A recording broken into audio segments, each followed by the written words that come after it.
The best way to start off a new year is by taking one last reflection back on some happy moments from the previous. And we only have to go back as far as November for those.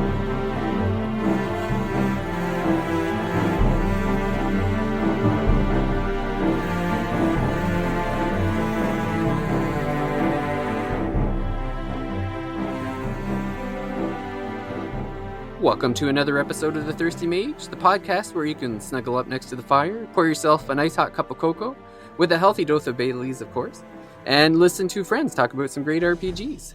This episode, I'm happy to welcome the developer of In Stars and Time, a wonderfully unique RPG that was released just this November, and made by a developer who also happens to be a fellow Canadian. So let me formally welcome to the podcast, indie developer Insert Disc 5, or Adrienne.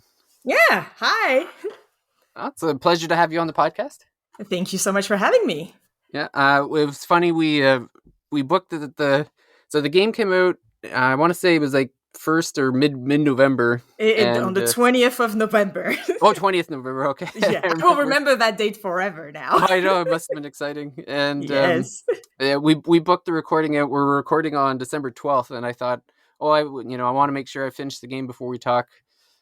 So we booked it far out, and then I think I had finished the game by like November 24th or 25th. Like I was just like one of those games where I was playing on my Steam Deck and just you start at 10 and then you realize you're still up at like 2 a.m. Oh my god, I have had a lot of people say that to me, that they just forgot to sleep and eat and go to work and study for their finals, and I'm like, no, yeah. please, you have stuff to do, please. Yeah. Well, when you're looping in time, you forget about the real time. It just exactly. Yeah, it just goes that quickly. Mm-hmm. Yeah. So before we start on the talk about the game, I want to do just a mini accolades, because I was checking out the OpenCritic and Metacritic and just seeing. Was happy to see some really good feedback, and so I just want to bring up a few quotes that I got. So Una Briggs over at Noisy Pixel gave it a 10 out of 10 for the charming characters, excellent execution of the time looping story, and the lovingly crafted visuals. In Stars and Time is a unique experience I never want to forget, and I do believe it to be an indie masterpiece. So that's a terrific. God. Yeah. Yeah, I think it was one of the first ones that I read, and I was like, oh my god, great. Stop it! Yeah, that's great. Well, we had one at RPG Fan. I actually used to volunteer there. Ooh. And Izzy Parson said, gave it an 8 out of 10. The game and its narrative explore the ideas of change and freedom. Oh, wait, I'm reading this wrong. The game and its narrative explore the ideas of change and freedom. Oh, to change or not, should one so desire at every level. And it's immensely satisfying to consider how well this motif flows through the game before being tied with a neat bow at the end. Yes. Yeah. And then the last one, this one stood out for me because I don't know if it's in the quote, but it was, we'll get to it later in the episode. It was the amount of hours that this reviewer put in. They're a hardcore, they take their job seriously over at Nintendo Life. So it's M. Stoneham, and so she gave it an 8 out of 10. And if we had to choose 2 words to describe In Stars and Time, we'd pick beautiful and strange. This story-driven RPG is ideal for fans of titles like Undertale and Earthbound, but don't take that comparison to mean that they're identical to these games, though it's still its own experience. I really like that one, yeah. Yeah, no, it's great. I agree with all of them, all of those comments. There was, yay! Yeah, with my own experience, I really enjoyed it. It's fun. We'll get into why I enjoyed it as we go on.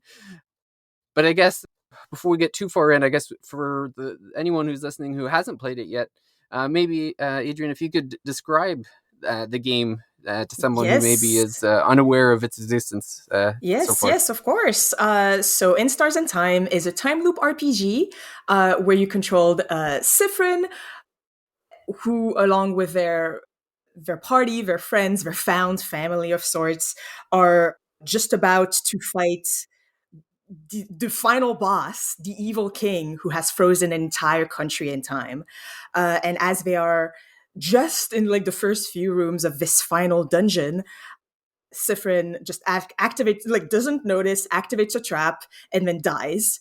And he finds himself back the day before the day just before they have to go and continue their quest and finish their quest, and so realizes that he's stuck in a time loop. And so the story is all about, finally getting to that final boss and defeat that final boss, while knowing that, even if you fail, it's all fine because you can just come back. Like, if you die in battle, you come back. If you say something mean to your party members without meaning to, you come back.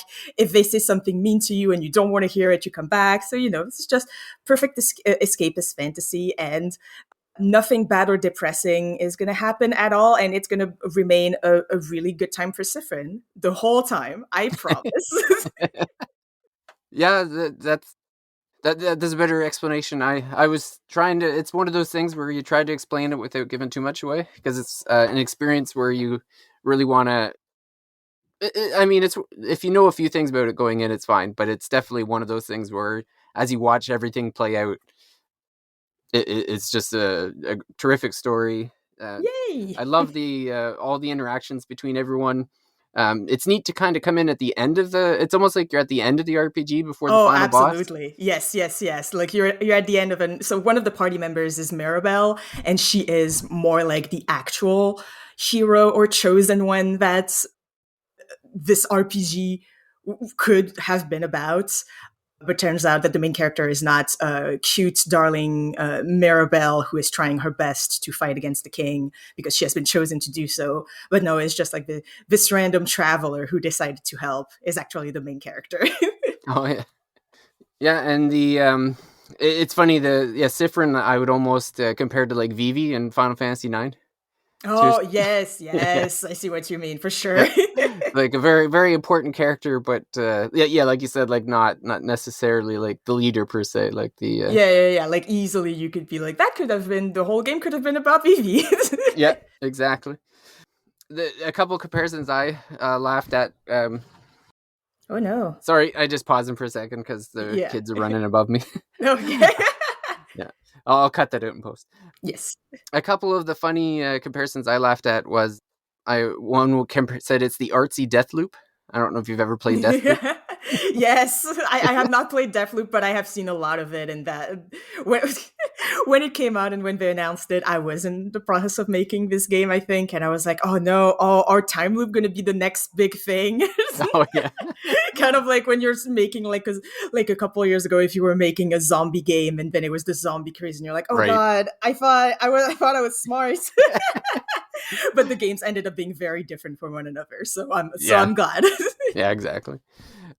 And then the other thing, I don't know if you're old enough for this, but I'm not sure if you have ever watched the movie Groundhog Day with Bill Murray. You know what? I've actually never watched it. I have tried my best while making this game to to eat up as many time loop stories as I could, and somehow I just never got it. I Yeah, just never I just never got to this one. There were a lot of them that I tried, and then I was like, Groundhog Day. You know what? It's the first one. I don't need to watch it. She said stupidly, yeah, but one day I will.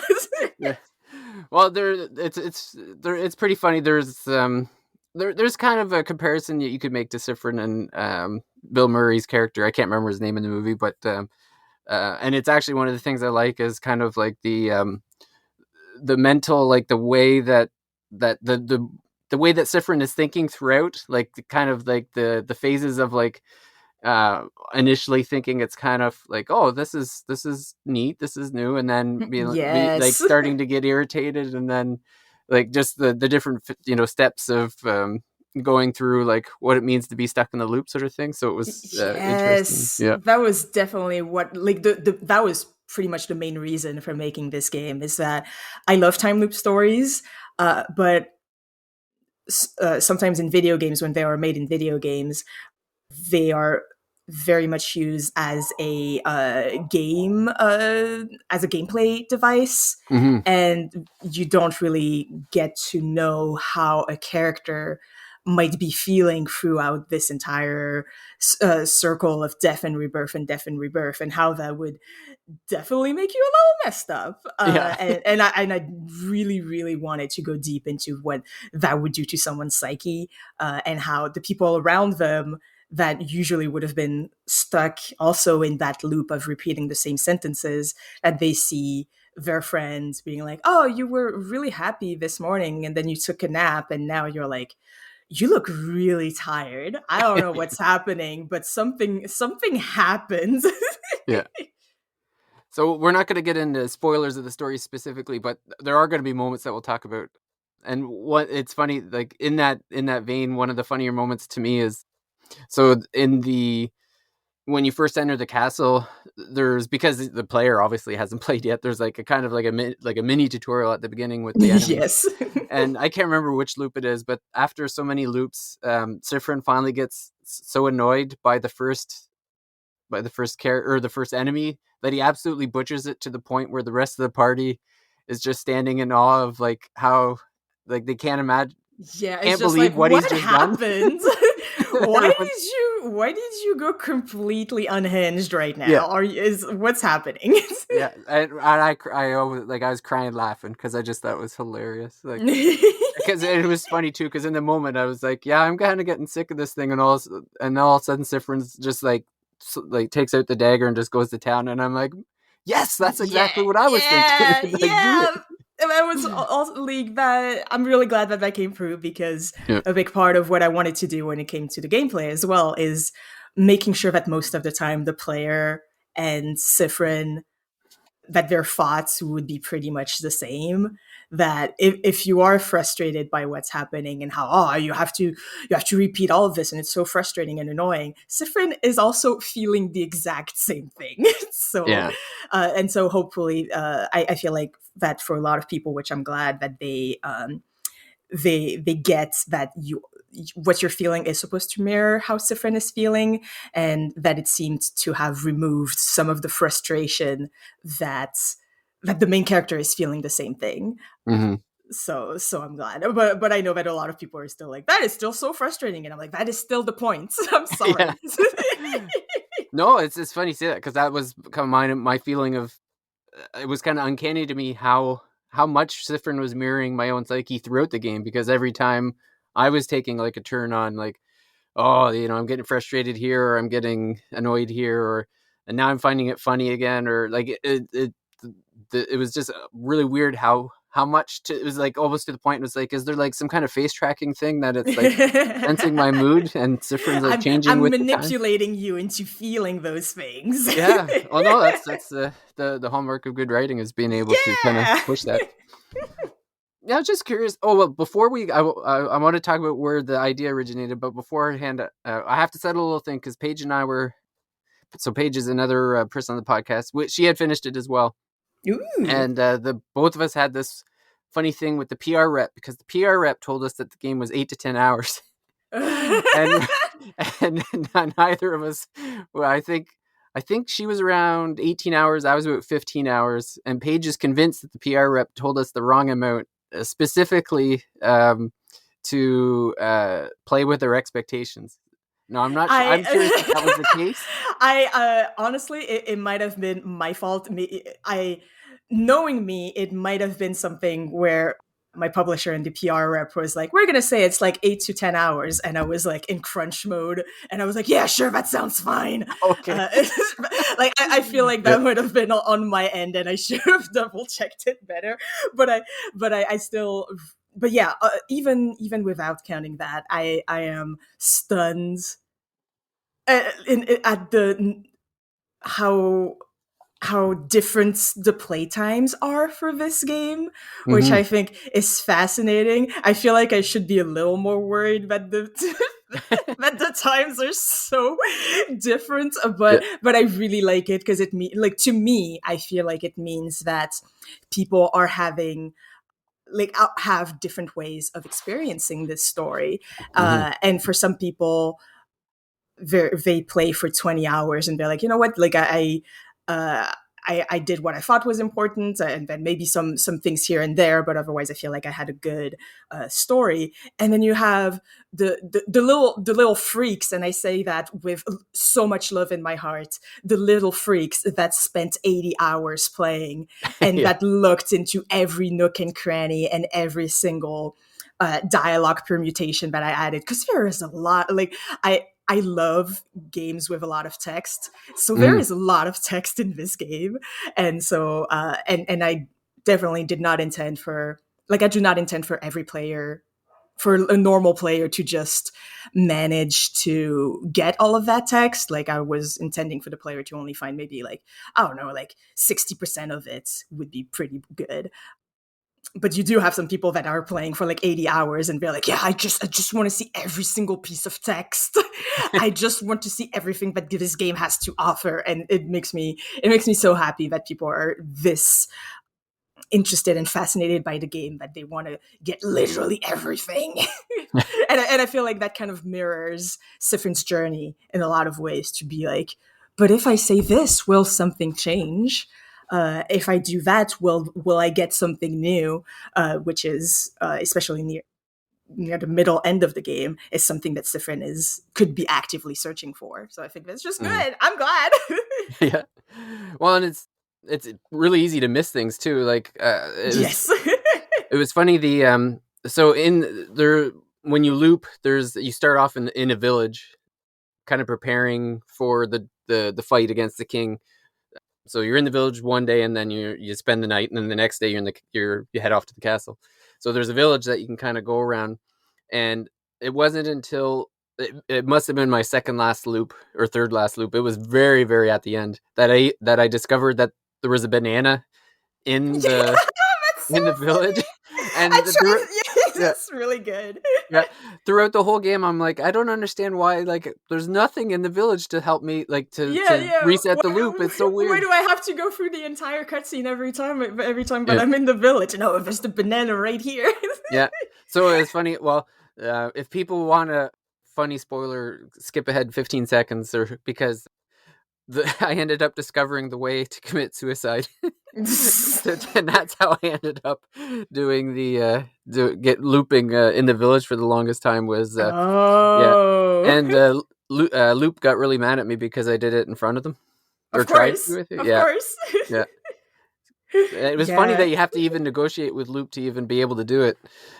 yeah. Because Yeah, I really wanted to to touch on that, on the topic of suicide when it comes to a time loop, because I feel like, yeah, in every time loop story there comes a moment where the character is like, you know what, if it loops back when I kill myself, when I die, then I should just kill myself because I yeah, could loop back even faster. And so that was something that I was very careful about adding. Like, it is not at all mandatory for you to gets the idea of killing yourself, I guess.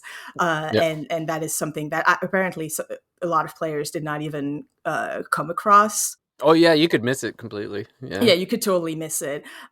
But yeah, I wanted it to take it, like, I wanted to take it more seriously, because it's like, yeah, death doesn't mean anything, but it should. Like, if you yeah, if you're gonna kill yourself, even if it's temporary, it should be important. But at the same time, I in my head, even though I am taking it seriously, being able to do that is also the speedrun strategy. yeah, Like, it's just so much faster. Like, you shouldn't yeah. think like that, but it is so much faster. Leading up into that point, I was mostly looking for the tears in the Yes. castle. That was the quick way for me, Yeah. or purposely falling into that initial trap. Because I Yes. enjoyed the game calling me stupid when It is so funny every time, because a lot of people are streaming the game on Twitch, and I am so thankful for those people. And I am also very thankful because it means that I can see people's reactions to yeah. them forgetting about it and be like, okay, I'm gonna go there, and then they die immediately. And I'm like, yes, yes, oh yeah, It is a oh, I great got you streaming so game. good. Like it's good. It is. It seems like a perfect game for Twitch because, like you said, there's so many reactions and there's so many like quips or funny things. Like one of the things I found funny was there's one room. I can't remember the room. I think it might be the kitchen where Sifrin always bumps into Yes, the into kitchen. the kitchen. Yeah, and then I love how he gets more annoyed with it by throughout the game to the point where he shatters the table the last time it hits him. Yes, like, just Oh, I thought it was that hilarious. that goddamn counter Yeah, again. he's like, I'm done with this. this. Oh my god, Yeah, every time. no, it's great. It's fine. I'm gonna ruin the movie for you a little bit, the Groundhog Day movie, because Oh yeah, it's fine. the funniest scene in that movie is Bill Murray gets to the point where he wants to commit. He's like, oh, I'll just commit. He's committing suicides in different ways, and the one way he does it is that he. So the whole thing revolves around this. It's like Groundhog Day, so the groundhog is seeing if a shadow is or whatever. So he Hmm. kidnaps the groundhog, and then he's being pursued by the police in a truck, and he drives off a cliff with the groundhog driving the car. So it's the suicide part was, like you said, it's a very like it's serious matter, but it's but often, especially in funny in time the loop loop because there's stories, no, yeah, yeah. like there's no consequence, so it's, Yeah, yeah. exactly. So yeah, I like that. Yeah, I guess we could get into basically like, was there anything in particular that made you, lead you towards making a game like In Stars in Time, like the way that the loop works, or Well, I'm gonna go back to the very beginning because the way that I got the idea for the game was around 2017, I think. I was drawing a little comic about an unknown character, which ended up being Sifrin, who is clearly the main character of a video game that is stuck being forced to replay those events because either they have gotten a game over and then the story loops back, or even that they finished the story but then someone did a new game plus. So this character being cursed to replay, like to go through this quest over and over again and being completely disillusioned and depressed over it. And I drew a couple comics with this character, and I really loved the concept. And then in 2020, during the pandemic and the lockdown, I was very bored. I was working from home. I was very bored, and so I decided to maybe try and make it a reality because I liked the idea of taking this video game concept and making it into a comic. But then I was like, I could just make it a game. Like I can learn. I have time. And so I did end up making it a game, which first appeared in the form of Start Again a Prologue, which is a 4-hour game, and ended up like is pretty much just a prototype or a proof of concept for In Stars in Time. And so that's how In Stars in Time came to life, is first with the comics, then with this prologue, and then for the actual big game. And yeah, like when it comes to the time loop gameplay, that was just a lot of trial and error, and then realizing very quickly that this could get really, really tedious, and not in a cute, quirky way like I have it now, but like in a way where it's like, this is not just frustrating, this is miserable. I should add a couple of quality of life things to make it way less annoying for me and for players. So a lot of things like the ability, like at some points you get the ability to kind of decide where you loop back instead of always looping back to the farthest point where you when you wake up at the beginning of the game. You can decide, no, I want to go back to the second floor, or I want to go back to the first floor. So that was something that I got the idea of during In Stars in Time, because otherwise it would just become a roguelike, and not a very fun one because it's an RPG. And yeah, so it would actually take you probably like 2 hours to go from the very beginning of the castle to the end of the castle. Like, and I was like, that's not, I can't do that.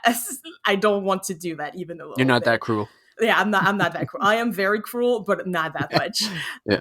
But yeah, so yeah, just a bunch of ideas, figuring out what quality of life I could add, and also how to justify them story wise. And so even if it's just like as simple as a character telling you, yeah, this is how it works because otherwise it would be really annoying, right?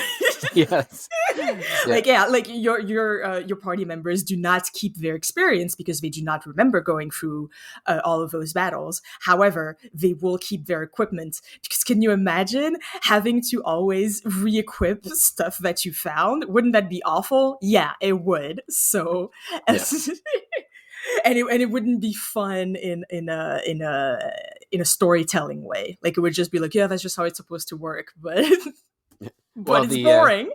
yeah. Well, the memory of sadness was very useful, especially Oh at that yes. point in the game too, because I was like, oh man, this would be a whole lot easier if I didn't have to if these enemies didn't chase me every time I entered a room.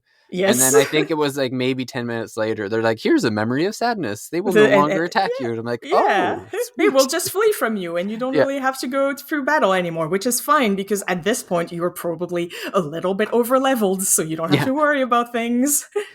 Yeah, yes, it worked. It gave you the ability to just focus on the story and kind of the tasks that were at hand. So it was kind of like that's kind of part of like the pacing that I really enjoyed was that every time you got to the point where it's like, okay, you know, maybe we're getting to the point of something has to change because maybe it's getting tedious that to a point with like enemy fighting, or I just want to do this thing and there's these roadblocks in my way, and then all of a sudden it's like it's opening up and it's keeping the pace. It never felt like there was a point where I'm like in a slog or I'm like, oh, now what do I do? No, I'm really glad. Yeah, and speaking of that, that was so there is a character in the game that you can talk to at any time to be like, hey, so what should I do next?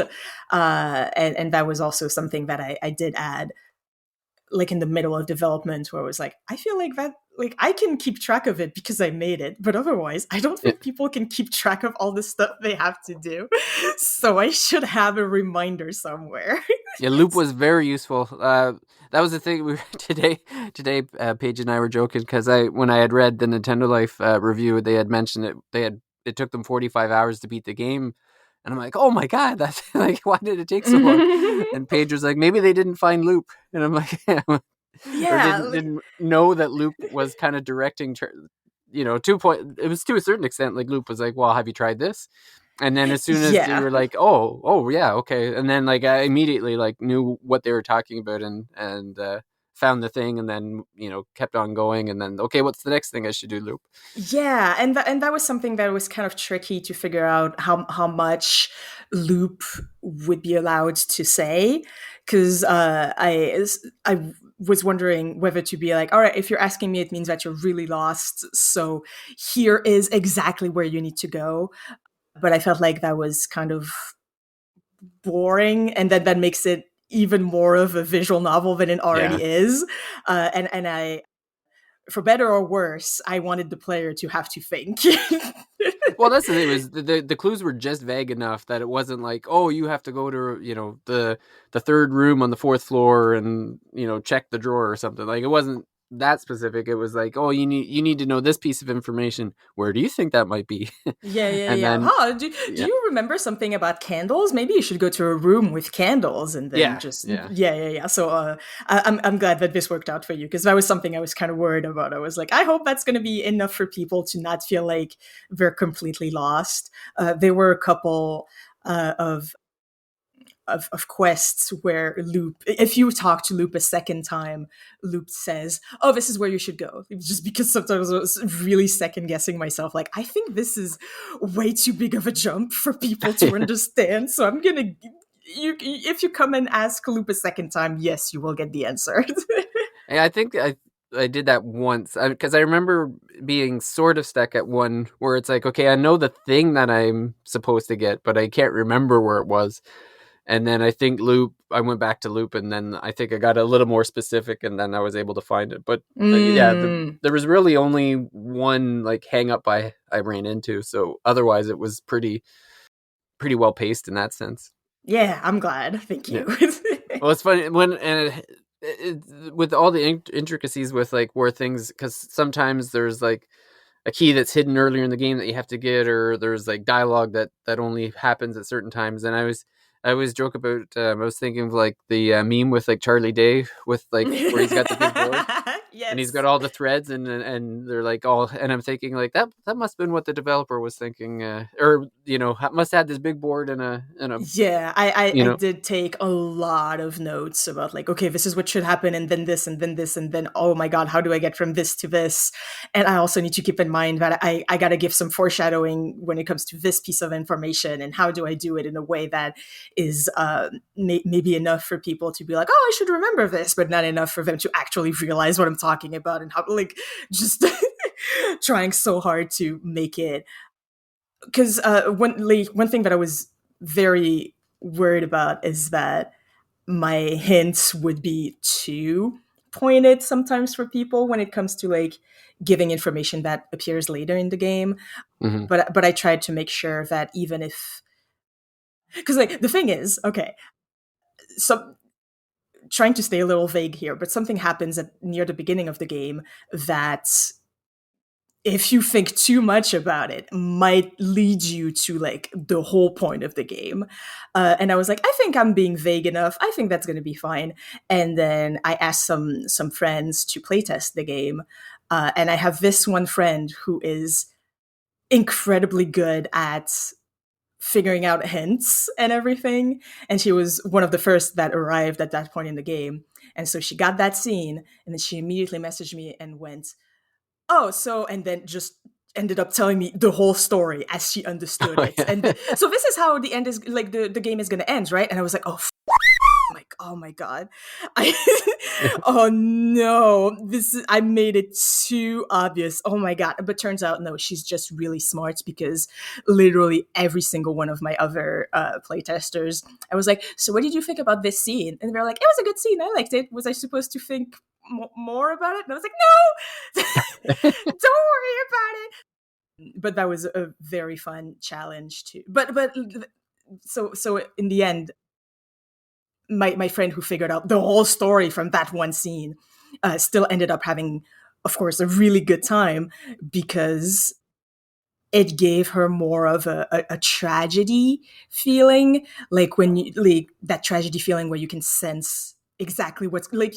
Romeo and Juliet, from the beginning that Romeo and Juliet are gonna die, but you are still very much into the story and like, but how do we get there, and how is it going to be tragic, how are we going to get there, and am I going to cry about it? And yeah, you are going to cry about it, it's Romeo and Juliet. Mhm. But yeah, that was something that was very fun to make, is to figure out what hints to give, that even if you have played the game once before or you have figured out what's going to happen, even if it's not even to the end of the game, but like, oh, I think that's going to be like a plot point, that you can still have a good time figuring out like all of those almost bittersweet feelings of like, oh, this is why this is here, this is why we're talking about this is why we're not answering a certain question, like that sort of thing. Mhm.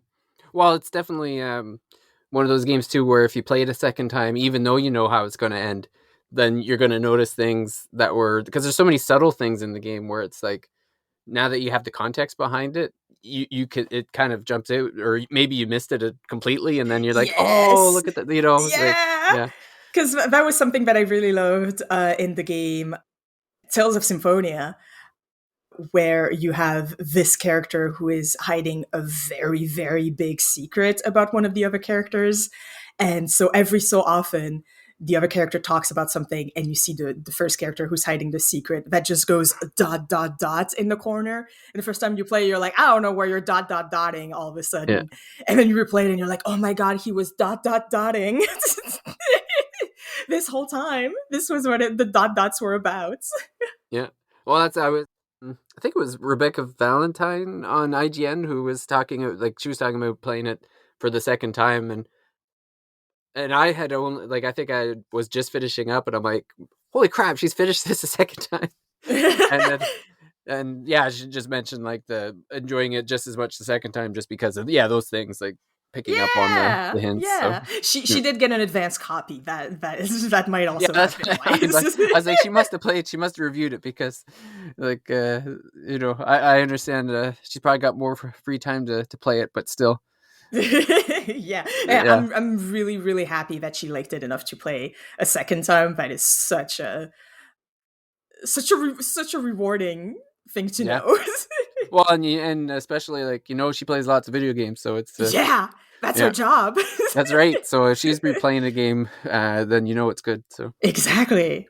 yeah, it's funny that you mentioned this whole kind of concept started as a comic because one of the things that stood out for me was that the the art style is so beautiful and unique. Like it's funny that people like I've heard a lot of people be like, "Oh, it looks very Undertale-ish," and I'm like, this is a lot more detailed than Undertale. Like, Yeah. I understand when people compare like the gameplay to Undertale a lot because yeah, I played Undertale. It's really good. Of course, there's some parts I'm just gonna take. I'm sorry, but like yeah. visually, I'm like, no, I don't see it. Do you mean because it's black and white?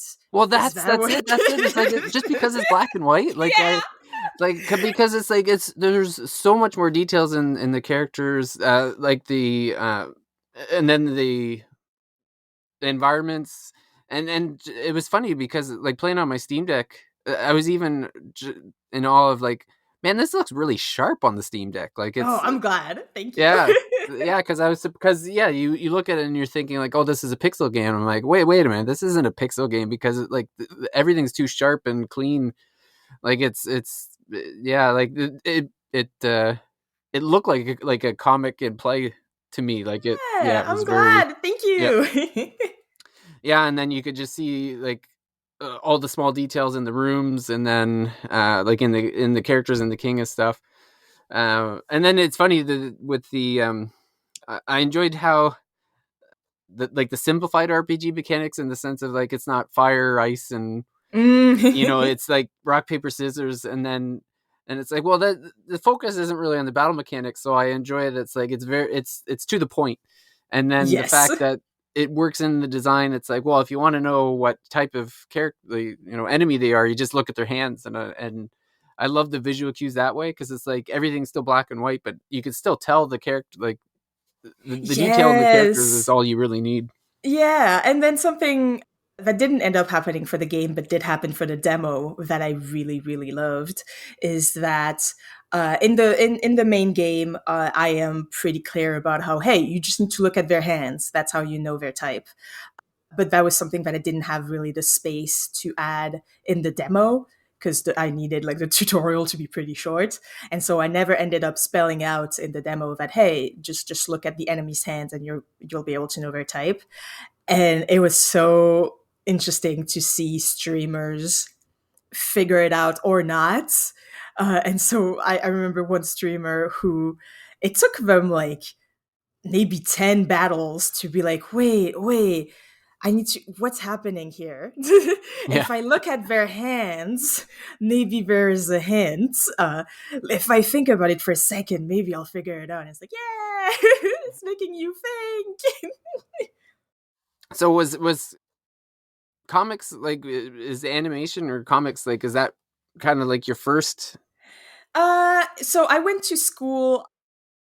Well, in the first place, I went to school for game design, and Okay. I was like, I don't think I want to do game design anymore. That is a lot of coding, and I do not like it. I still don't like coding, but I can do it. I can do it now. So I ended up switching to animation, and so that's what I have a degree in. Hmm. And so animation is what my day job is. I'm a 2D animator, and comics are not anymore, but before I made the game, were things that I liked to do in my free time, and I sold a bunch of comics online, and I very often participated in like um, a 24-hour comic thing where you have 24 hours to do 24 pages of a comic.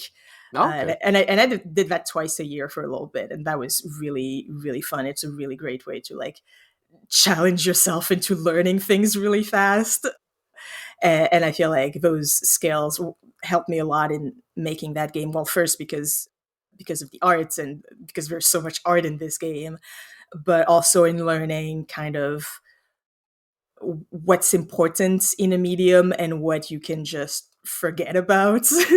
What shortcuts you can use to make your life easier that players might not even notice is gone. So that was really really fun to do. No, that's good. I was curious, like, where I'm assuming maybe it was during game development, like where your writing style came in, because it stood out like the writing stood out to me in the sense of like it was very well written. Like all the interactions, like there's lots of, if anyone likes puns, they're gonna love this game. But even just the interactions between the characters just felt very authentic. Like it was like these feel like there's times where you can write and it doesn't feel like a real conversation, whereas like this feels like it feels fun. It feels like you're having fun with your other party members, and they were, again, like with the whole way that the story was turning out, like you could see everyone's emotions. Like when Sifrin was kind of changing their kind of psyche, you could see how it was affecting the other people. And then I guess I don't want to give too much away, but there's you can kind of build upon your relationships with the party members throughout the game too. And it was just interesting because you don't usually see that kind of writing that just gels so well in a game. So I Oh, wasn't. I'm really glad. Thank you. Yeah. Yeah, I don't. It's just honestly that is the first time that I've written something this long, because the longest thing I have written before was like the 24-hour comics, and so it's 24 pages. Uh, and so it was a very interesting challenge to write something this long that needed to be interesting the whole way through. Because like I think I ended up writing 175,000 words, Holy moly. which I'm like, Yeah. and which I was like when I did a count and I put it all in the Word, like the Word software was just like, that's too big. Can you give me like 1 minute for me to paste all of that in? And I was like, Yeah. oh my god, oh my While you're god. waving the smoke coming out of the PC. Yeah, like I'm fanning the smoke away, like, oh, I'm Yeah. sorry, I'm sorry. But yeah, I was really worried first about like, was I going to be able to tell a story that is this long and keep it interesting the whole way through, and also understandable the whole way through. Like, am I not good? Hopefully I'm not going to forget anything. Hopefully there's not going to be a moment where players are like, all right, she introduced a whole new concept and I don't know anything about it, and she's asking, like, she's acting like I should know something about it. And like, I was very careful that this would not happen. And yeah, like it, Well, it, I yeah. think So it came through because yeah, I'm glad. Okay. yeah, because it felt like there was layers to each character. Like nobody felt flat. Like there was no everybody had different sides to them. Like even the king, who's the villain, went through phases of like where initially you're thinking, oh, there's the villain, and then you fight them, and they're like, oh, well, there's parts in the story that kind of you start to sympathize potentially. So you're kind of again going through phases of, well, maybe the king's not as bad as they seem, and then you're like, oh no, this Mm. guy's a jerk, and then Oh, I'm you're I'm like, glad. I'm yeah. glad. So Yeah. so it's nice to have like these, to me, like I enjoy the games where there's like heightened emotions, like there's Mm. uh like high highs and low lows, like so it's Yes. really fun to have like those moments, like I said, where like Sephiroth goes crazy, and then the king goes like full villain mode or something. Like I love those kind of like uh jarring moments. Emotional moments. Yeah. Yes. Those were like the moment you're thinking about the king, like that was one of the very first moments that I had in mind when I was creating this game. I was like, I have to do something with this for Yeah. sure. When you really when the king goes from like, that's just a villain in a video game, to like, oh, this is someone that could genuinely hurt people, that now I understand why people are so afraid of this being, and how unsettling he can be beyond just being uh, a, a boring video game enemy character. Yeah. Yeah, so I'm really glad that came through. Yeah. Yeah. I was watching I think it was like a clip on YouTube of it was like an old Daredevil scene with the Punisher where, where he's on the stand and he's like, yeah, I killed him and I loved it and I'm gonna do it again. And I thought of that when I was fighting when I defeated the king after that where he like shows his true color sort of thing, where you're like, oh, I really hate Yeah. this guy, and I'm gonna love killing this guy every single time. Yeah. Yeah, Yeah, that he goes from like, oh, I don't really care about what he does. I'm just here for fun to like, oh, now this is personal. yeah. Oh, you're gonna do that? Well, now it's payback time, buddy. Yeah, yeah, yeah. You don't even remember, but I remember. Yeah, that's right. I don't want to get into the weeds too much about the development, but I am curious if the game. Did you develop the game in RPG Maker? I did. Yeah. Okay. Cuz I once again, I don't want to learn how to code. I was forced against my will, but I don't Yeah. want to. And RPG Maker for it has a lot of problems, but it is still a very very good tool for people who want to create an RPG and don't want to learn how to code. It is very good at giving you like the bare bones of like, all right, if you want to create a character, just click on this button and then add some numbers, and then there you go. You created a character. You don't have to code anything. You want a battle? There you go. The battle is ready. You just need to fill some of those things here and check this button, and then there you go. You have a battle ready. And not having to figure out all of those terrible coding Yeah. things was very good. Once again, I kind of know I know a little how to code a little bit, but thankfully I still, thanks to Armor Games, we did hire an additional programmer who could help me for the actual coding that I needed to do and I didn't know how to do. Like, for example, she was the one who helped out. Isabella Ava is her name, and she helped me how to figure out like the fast forward mechanic, for example, or a lot of battle stuff because the battles were really clunky at the start. So she helped a lot in smoothing that out. Well, it's funny because like I saw in reviews people mentioning it, and I'm like, oh, I can see how you would think it, but then there's so many things here that seem like they seem too advanced or too complex for it. So I'm like, and I mean, at the end of the day, it doesn't matter because it's the game that.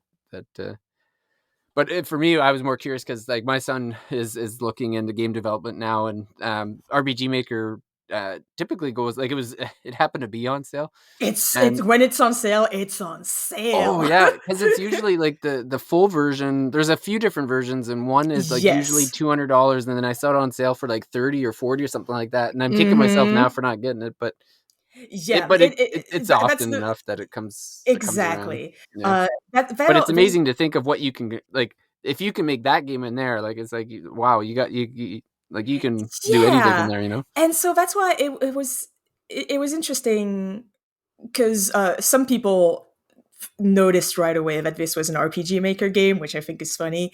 But for a lot of people, they're like, "Oh, this was made an RPG Maker." I didn't know you could do that kind of stuff with it because I think that maybe I'm projecting a little bit, but I feel like RPG Maker is seen as a software for babies. Oh, Yeah, baby's first video game software. it's got that It, reputation to it. yeah, Yeah, I and remember that there was a game earlier in the year that uh, maybe it was last year. Because again, time is like means nothing anymore. But mm-hmm. Rise, I don't know if you heard Rise of the Third Power. Not Um, no, I haven't. Stegosoft game, I think it is. It's an RPG, and it's it was made in RPG Maker, but it was one of those things where it's like I can tell it's made in RPG Maker, but it's doing things that you can't just go into like RPG Maker and download Jim made a game. Like this is Yeah, not yeah, like yeah. just because they're using this. But it's funny because when you think about it, like I can download Unity and make something in Unity. So the sense of like it's like a discount engine or something doesn't make a whole Yeah, lot of sense to me. It's like no, it's like exactly. an engine is an engine. It's the final product that matters. Exactly, and that's what I really hope that I can, if there's people out there who are interested in making video games and maybe I feel like I have gotten some messages from people that were very happy that I released the game and that it was an RPG Maker because it is also making them want to create games in RPG Maker and are realizing how accessible making games is. Hmm. Because I feel like if you're a player that has never touched any kind of programming thing before, you see video games as like this thing that you can't achieve on your own very often, and that you can't achieve without programming experience. And if anything else, I hope that knowing that it's made in RPG Maker, which is often seen as like software for babies first software, and, and that you can really make some interesting things and some, well, not for me, I don't think, but that you have some really innovative games that have been done in software for babies, and so that it shouldn't stop people from trying those out and try to create whatever they want to create, because I feel like we we need more artists and more people that are willing to create things in the world. So, Yeah. so if you're listening and you're interested in making video games, you should try it out. You should just Yeah. try it out. Like you maybe just do it. Just do it, Yeah. please. Well, especially I'm in my 40s now, so I grew up with an NES, and like I'm playing games that were like inspired by that PS3 game that was inspired by the PS1 game that was inspired by the NES game. Like it's like it's so Yeah. it's we trying to try like finding new things is it gets tougher every year, especially when like the bigger like the games you hear about are usually like part of franchises now. There's so And many. are kind of all the same, Yeah, it's especially like AAA games. It's like, oh, the next innovative FPS, and it's like, oh. yeah, the innovative FPS that's like the 10,000 that came before it. Well, we like Exactly. yeah, so it's always nice to find a new game, like a unique experience, because like they're fewer and far between these days. Like you really have to kind of Yeah. dig down and search through the indie I developers will that say, you might not hear about. So people, you gotta check itch.io, the website itch.io. That's where I personally find a bunch of really, really interesting and fascinating indie games by developers you've probably never heard of, but that are making games that might become your new favorite game of all time. I'm mhm. always gonna name drop this game on itch.io called Queers in Love at the End of the World. And it is literally a 10-second long text game where you just have two people talking to each other at the end of the world, and it's like a choice based game where you're making choices for what you wants to do during those last 10 seconds before the world ends. Do you want to hug your significant other? Do you want to kiss them? Do you want to tell them that you love them? Do you just want to look into each other's eyes? And you really only have 10 seconds to make the choice that you want to make before the world ends.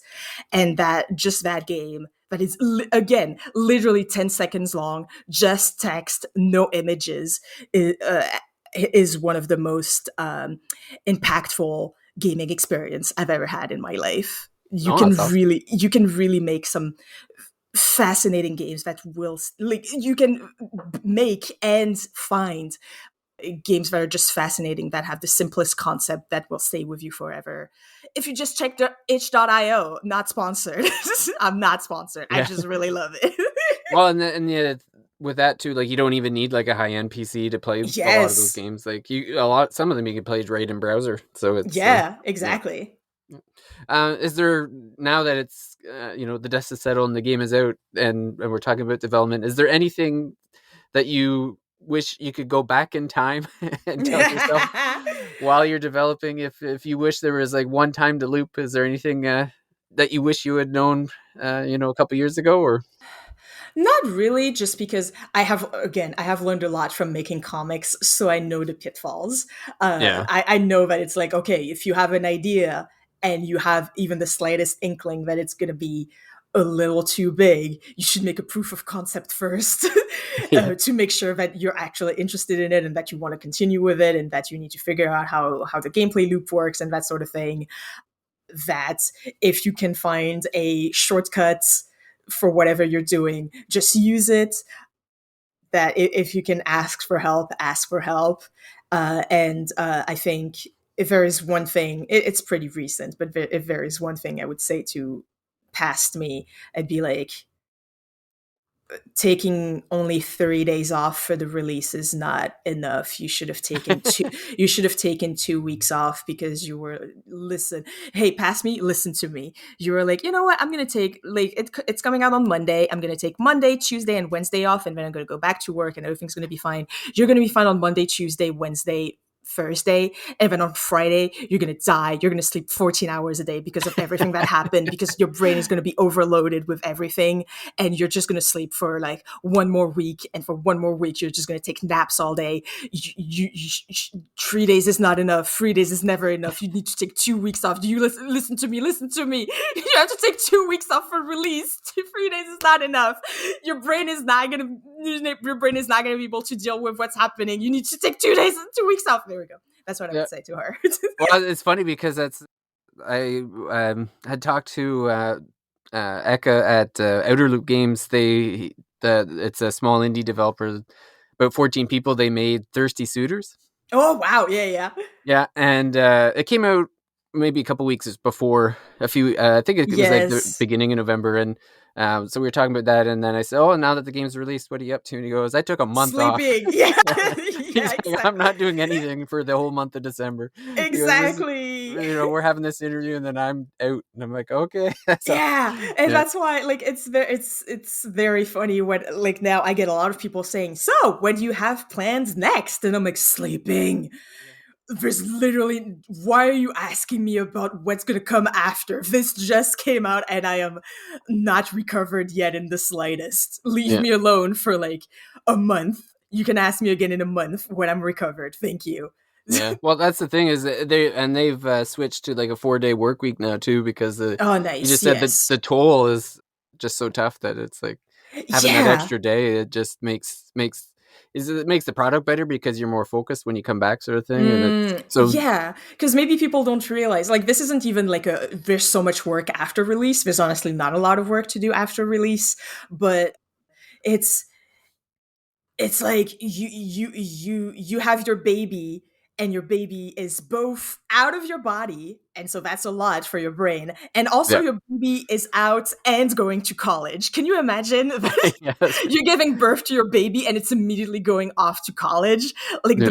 the mental the mental cost of that is immense, and so Oh yeah, I that, can just that imagine. yeah, it's just like, oh my god, my baby is born and also out in the world, and I don't know how people are going to react to my baby. Treat And it nice, I damn it. yeah, first my baby nice, it just Yeah, got born yeah. yesterday. I haven't had time to really make sure it's perfect yet. It's pretty good, it's not perfect. I can't raise it any more than this. Oh, exactly. Awesome. Well, for so anyone who doesn't know, In Stars and Time is available on almost everything. It's Steam, PlayStation, Nintendo, GOG, Itch. The and I only and the I think only that's it. one, just not Xbox. Not Xbox. Anything else, not Sorry, Xbox. not No, Xbox. Not no, Xbox. no. Phil, you got to open your wallet if you want that. Exactly. Put us on Game Pass, Phil. That's Phil, right. listen Yeah, to me. yeah. Put in a request to Phil to go get this on Game Pass so that more people can play. Yes, Yeah, that would it's be really terrific. nice.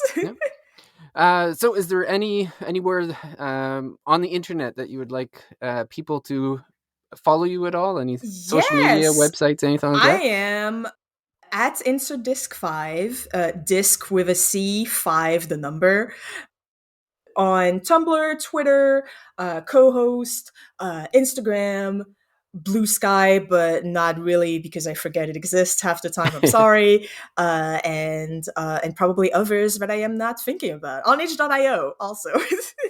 Oh, perfect. Yeah. The one that I always forget exists is Threads.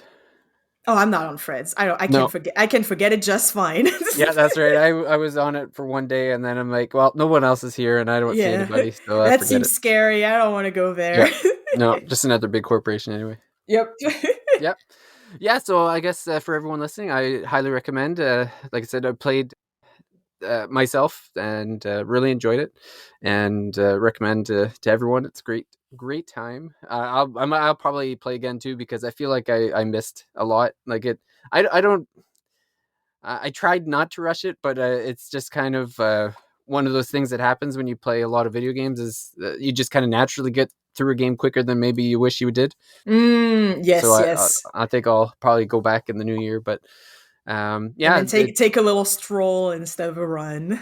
yeah, that's right. Yeah, I'll focus on looking further. I enjoyed like a lot of the interactions and finding small details, but I feel like there was like more talking in like the campfires and stuff that I don't think I totally read everything I could have. So there's more for me to glean there. So Yes. yeah, perfect. Well, I want to thank you, Adrienne, for joining me for this Yeah. episode. Thank you It for having was me. well, thanks, and thank you for making the game. It was a fun play. You're welcome. Thanks.